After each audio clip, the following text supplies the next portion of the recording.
again. It's 10 to 10. This is Newslink. Now, time for our Eye on Africa feature, where we chat to our in-house expert, Crystal Orderson, about interesting stories. What's happening on the continent? Well, Crystal, morning. And let's talk Kenya, first of all. I mean, the issue there, again, once again, is about refugee camps and Kenya ordering the closure of certain refugee camps. But we, of course, will have aid agencies saying, well, you know, really, now, is this what you want to do? What's happening there? Well, Uveka, why should we care? It's the world's largest refugee camp. It's been there since the 90s, so we're talking about thousands. In fact, they say the latest amount of people living there, 500,000. So mostly Somalians, but also other nationalities. So what it means now, the Kenyan government is saying, we've had enough. We've had Somalis coming here, you know, there's been terror attacks, and we've had enough. And the UNHCR is saying, well, you can't do it now. It's COVID. Yeah. Where do these Somalis or other refugees go to? So they've come up with a roadmap. Some of them might go to the US or to Canada, but that could take up to 18 months, given the security issues, and then maybe Ethiopia. But the Somalians are saying, where should we go to? We can't go back to Somalia. It's insurgency happening there. It's insecurity. It's human rights violations, and the economy is faltering. So the question is, why is Kenya doing it now? You know, they've been threatening it. It's not the first time that they said it will close, but I think it comes at a time where the country in itself is battling with COVID. They've got a second wave now. They are concerned about their security issues, and they're saying enough is enough. And what's interesting, Uveka, we know in Southern Africa, or at least South Africa, we don't have refugee camps. Kenya has had this since the 90s, and so it's a fully fledged village, Uveka, with schools, with hospitals, and then you get an ID card after eventually living there for a few years, and then you can go to Kenya.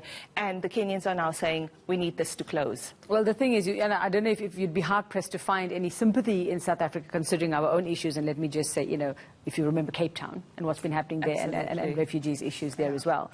So, all right, we'll have to keep an eye on that one. The DRC and its new cabinet finally has a new cabinet. But what does it mean if the president is also the AU chair? I mean, you know, well, what's your feeling about what this means for the DRC, and why should we care?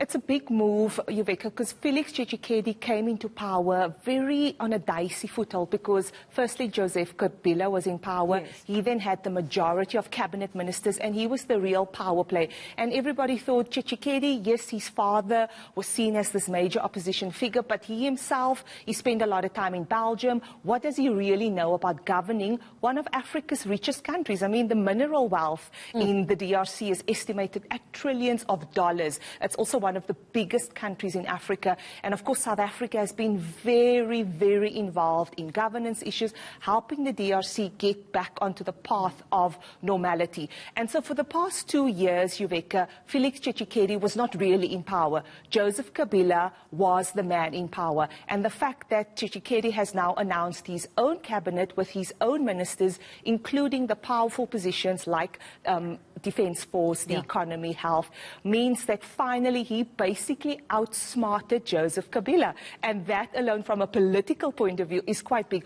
Of course, the DRC, as you mentioned, it's Tshisekedi is the AU chair. And I think it's significant. You know, we've always, the DRC is, you know, this faraway country, conflict, Ebola, etc. And now we hear about it in the movies. Absolutely. You know, we watch movies made out of what goes on. And so now it's this moment for Felix Tshisekedi to show to not only his own country, but to the continent, he can govern. He's not his father's son, and he can actually perhaps bring about some change in the DRC. So possibly a new dawn for the DRC? Absolutely. We are hopeful, yes. Okay, fantastic. Well, this one really got me excited. I've always felt a connection to Egypt, don't know why, but archaeologists unearthing, get this, a 3,000-year-old lost city complete with mud brick houses, artifacts and tools from the times of the pharaohs. I don't know about you, Uveka, but I now want to go to Egypt to see this.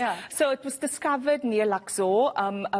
They started excavating in September, so you can imagine archaeologists are over the moon. And they've discovered that, in fact, there was a lot of economic activity happening. They've discovered some jewelry and other very interesting instruments. So I think it's amazing. And I think given we know the global tourism slump, we know Egypt, like South Africa, relies on tourism. So this new city is certainly, you know, good news for not only archaeologists, but also for the country's ailing tourism sector. And so much that we can learn, so much. I mean, we've gone back to basics for so much in the past year, haven't we, in addition to technology? A lot of technology technology coming out of these ancient, ideas coming out of these ancient villages and towns. Crystal Orderson, thank you so much. Wonderful as ever, making sense of what's going on the continent, telling us why we should actually care about certain things. It's not that we have borders and they don't matter to us. These stories matter to all of us. Let's take